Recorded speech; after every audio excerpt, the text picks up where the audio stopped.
Doberman Pinscher history, the surprising past behind the breed. What is the difference between a taxidermist and a tax assessor? Mark Twain once asked, before answering with his customary wryness. The taxidermist takes only your skin. In our polarized times, in which once incontrovertible facts have become matters of opinion, one certainty remains: nobody likes to pay taxes. And while today we pay the piper with electronic transfers or less and less paper checks by mail, a century ago that unpleasant task fell to the tax collector. Not surprisingly, as they made their rounds, tax collectors worried about their personal safety. They were not only at risk of blows from angry constituents who disputed their assessments or just plain didn't want to hand over any part of their income, but they were also tempting targets for criminals, all too eager to separate them from their hard-won tithes.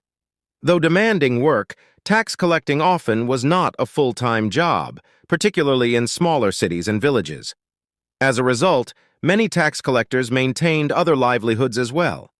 That was the case with a certain late 19th century entrepreneur from Apolda, Germany, who also was a night watchman, dog catcher, and, shades of that Twain, quote, flayer or skinner of dogs. Brilliantly cross-pollinating his customs and canine careers, Karl Friedrich Louis Dobermann created the breed that today bears his name, the Doberman Pinscher, Doberman's famous guard dog. Surveying the dogs in his pound, Doberman selected the strongest, steeliest, and most intelligent to help with his tax collecting.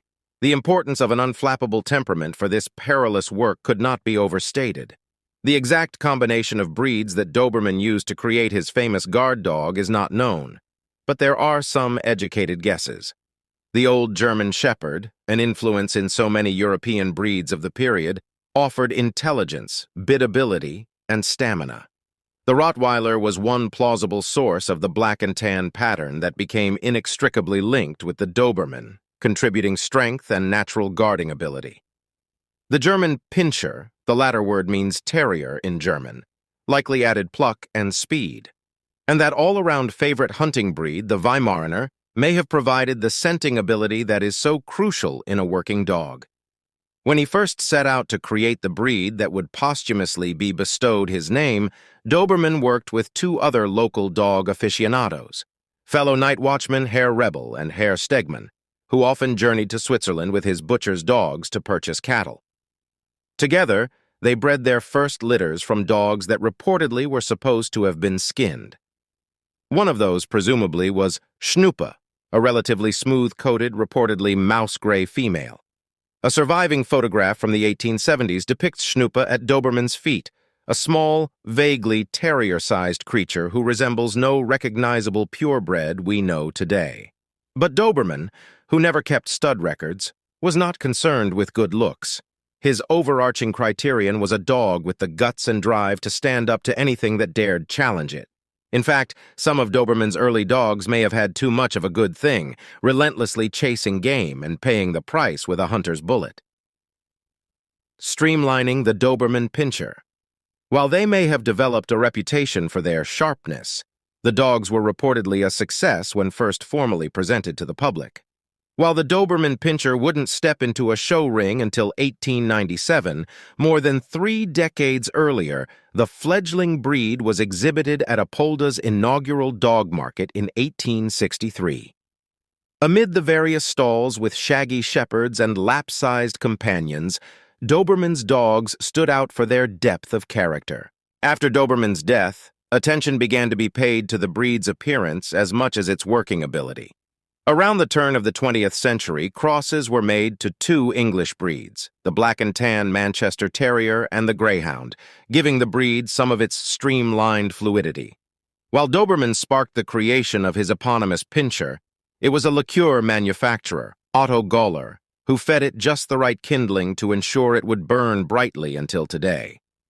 5 years after Doberman's death in 1894, fellow Apolda resident Goller founded the first Doberman Pinscher Club in a pub during that same annual dog market and helped write the first standard.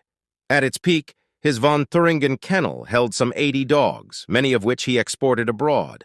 A talented salesman and fervent promoter of the Doberman Pinscher, Goller even named a bitter from his distillery after the breed. Today's Doberman, From those humble roots in Apolda, the Doberman Pinscher has gone on to become one of the most recognizable breeds in the world, even if its name has morphed over the years. Outside of North America, the breed is called the Doberman, the word Pinscher having been dropped because it no longer even remotely resembles a terrier. In the United States and Canada, it is the Doberman Pinscher. Somewhere along the way, the second N of its originator's proper name was dropped. But no matter how they spelled it, American soldiers were impressed by the breed's loyalty and courage in the trenches of World War II, prompting the United States Marine Corps to adopt the Doberman Pinscher as its official war dog. Today, at any given dog show, the Doberman Pinscher is usually among the most eye-catching breeds, thanks to its gleaming cost, chiseled head, and impossibly polished silhouette, which makes it look for all the world like it has been poured into its skin. But no matter how flashy the dog or how precise the presentation, a Doberman Pinscher who shows the slightest hesitation is rarely rewarded by judges who understand what a premium should be placed on fearlessness. Louis Dobermann today might be surprised to see how his rough-hewn protector has evolved into such a smooth and peerless showman. But he would without question recognize its steady and watchful temperament, which was always the first and most important attribute of a Doberman worthy of the name.